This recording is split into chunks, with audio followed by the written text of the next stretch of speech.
was rather odd. As the story goes, one day he was ready for a bath when he thought he saw a fish in the water. So he starts laughing hysterically, and laughing, and laughing, and doesn't stop.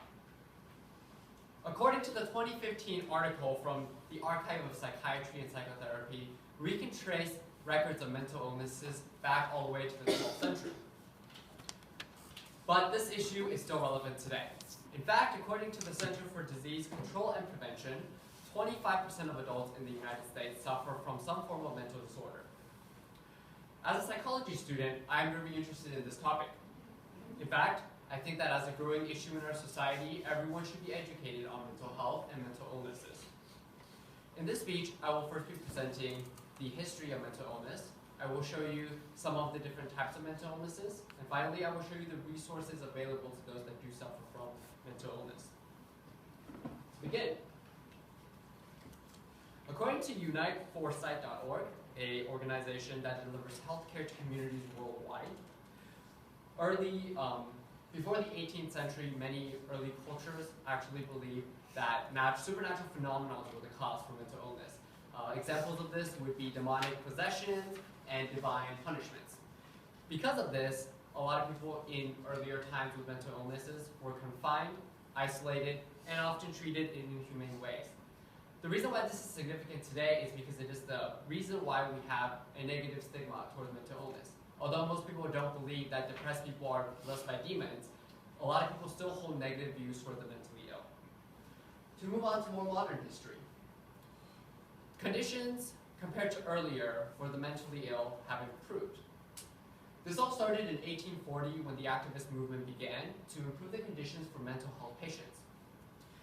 In fact, in 1963, a law was passed called the Community Mental Health Centers Act. This act made it so that only those that were proven to be in imminent danger to themselves or someone else could be kept at a psychiatric hospital. The effect of this law was that outpatient programs started to occur more.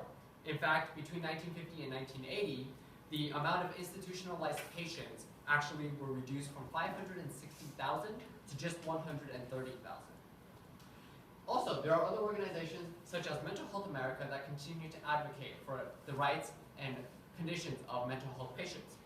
In fact, two of their great victories were in 1946 when the federal government decided to fund federally mental health research, and in 1963 when the federal government decided to fund local community health services that would make mental health services more accessible to everyone.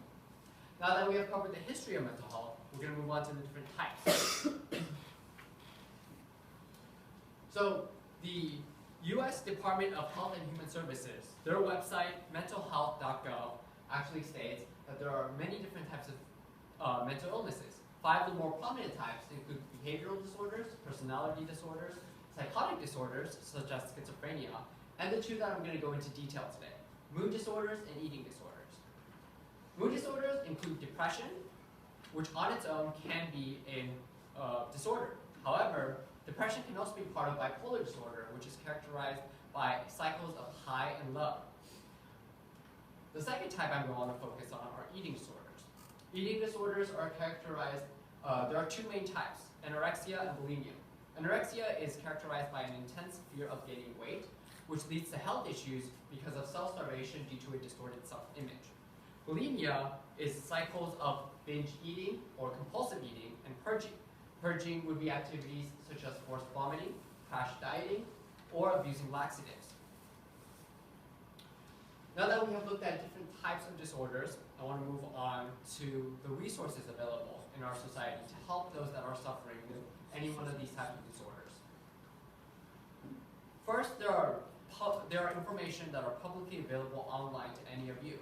These are all available on different mental health organizations' websites.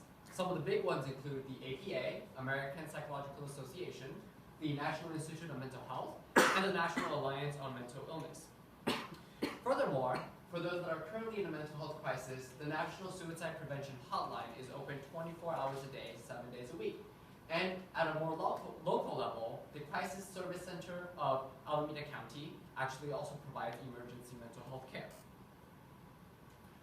To move on, those that are diagnosed in the long term can get treatment. There are many forms of treatment, including psychotherapy, which is counseling and therapeutic approaches that can be practiced by a variety of mental health professionals, including licensed psychologists, social workers, and exclusive to California, licensed professional clinical counselors. In addition, you may take medication. These are generally prescribed by psychiatrists who are medical doctors with a focus in psychology. There are also support groups and hospitalizations for those that do have severe conditions.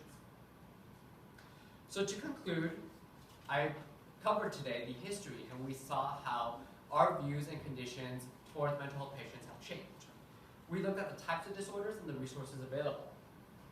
As our society continues to move towards more acceptance of the mentally ill, I think it is necessary that all of us keep up to date on our knowledge about mental health.